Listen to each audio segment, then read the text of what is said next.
bin Feli, ich bin 21 Jahre alt, ich studiere am Campus Weinstefan Ernährungswissenschaft und mit meiner Idee Tom Goes Outside möchte ich Lernen und Sonne tanken verbinden.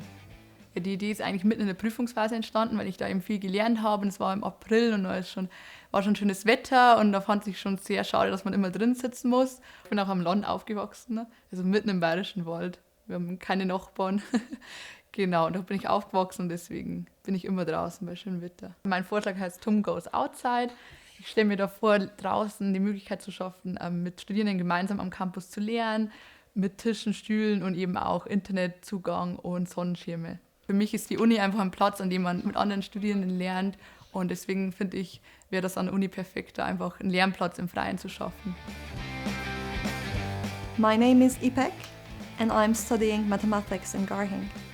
My project, Community Tables, will make lunch at Mensa more enjoyable and more enriching. So I come from Turkey and a big part of the joy of moving to a new country is meeting new people, trying to understand new standpoints and just meeting new friends. So for me, communication is maybe the most enjoyable part of life. One day I had a dream. I was in TUM for the first time. I had my tray, I was about to eat, but I was looking around and I knew no one. So community tables is a very simple idea, actually. It just consists of a sign that will be put on tables. So one or a few of the tables in the Mensa will say community table. And if people sit on this table, it will mean that they want to meet others sitting in the same table and they want to have a conversation. And it is scalable as well.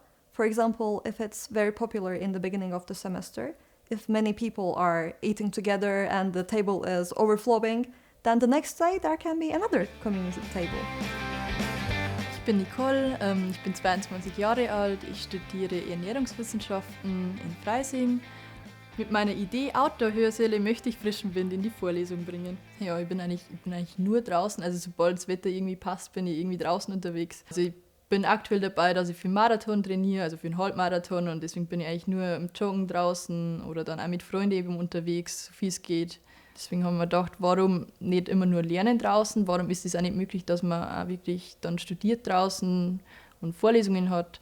Wir hatten in der Schule tatsächlich auch schon so ein Hörsaal nicht, aber so ein Klassenzimmer draußen. Die Schüler und Lehrer haben beide gesagt, das ist einfach ganz ein anderes Lernen und das, ja, man freut sich irgendwie viel mehr, wenn man dann auch wirklich dann draußen ist und das Ganze dann anders so erleben kann.